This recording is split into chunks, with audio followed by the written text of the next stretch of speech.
A lot. He really had his breaking ball.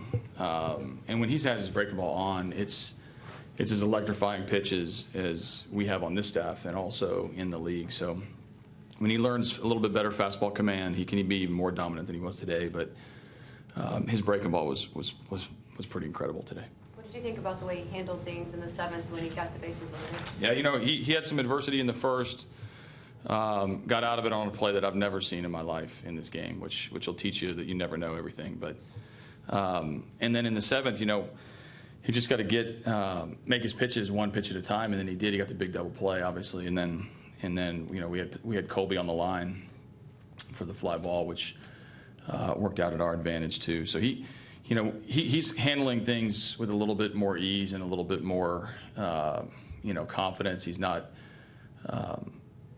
pressing too much in those situations. He's trying to get one out at a time. He did that in the first, which is just as impressive. I know that the bases loaded is a big deal, but leadoff triple to be able to get one hitter out at a time until their base running error, it's a good sight to see as he's developing. As good as he can be, is it still amazing that he's still essentially learning this game as he's going?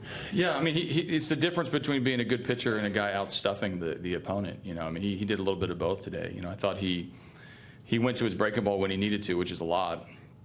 And a lot of times these guys have advanced scouts too, so they're expecting these breaking balls and still having a hard time making contact. So that'll tell you it's got tremendous tilt, it's got tremendous finish, and there's something about the strike breaking ball and the ability to throw it below the zone for a ball that's very difficult for righties and lefties to hit. But he's learning and he's getting better and better and better.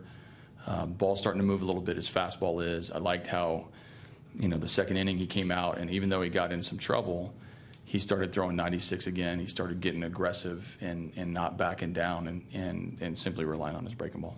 People reference this with Devo and his changeup, but when you have a pitch like that can get swings and misses and get strikeouts, just how big is that benefit to have a pitch like Well, it can get you out of trouble, as we see, and that's the big key. I mean, the strikeout is always, an advantage for the pitcher to have in his back pocket. It's hard to do. You got to get strike one first, then you've got to get ahead of him, and then you got to throw a finish pitch. So it's certainly important for power pitchers or guys with swing and miss stuff, strikeout stuff, to understand how to utilize it. But the other side, it's a little tough to do sometimes. So to do that like he did today was as impressive an outing as he's had, I think, as an Astro.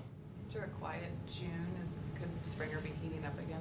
Yeah, I hope so. I mean, George is always seems to find a way to contribute even when he's down a little bit. He'll draw a few walks, he'll steal a few bases, he'll make some electrifying plays in the outfield.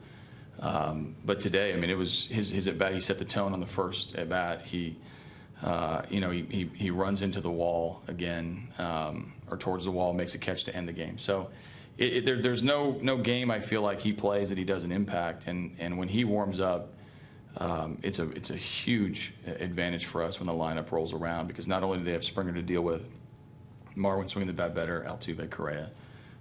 He's the first of that run of difficult outs. In the first, McCullers making the play at the plate. Mm-hmm. Did Service, was he asking about blocking the plate, or? So I think it looked to me like he wanted to take a look at whether McCullers gave the runner a lane to slide. And I can only see body language, so I assume it was too late. Both teams had left the field. Their guy had taken the mound, and he'd gotten word that Lance might have not given the runner a lane to slide in.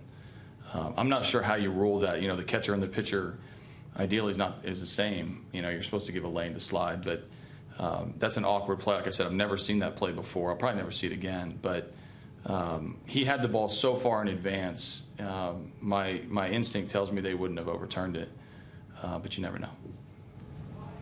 And then with Gregerson in the 8th, Harris the 9th, of course, just another day of just doing what they do. Yeah, that's just what they do. I mean, obviously I had Giles up in the 7th. Lance didn't need it as he got out of it. And then, Gregerson settled into the 8th inning role. I still feel confident that Luke could close any game, and he probably will close soon if Will needs a day off. Will continues to come in. He went through the middle of their order. He used every bit of the dimension in right field that we have, which is good. But all's well that ends well in a 2-1 win.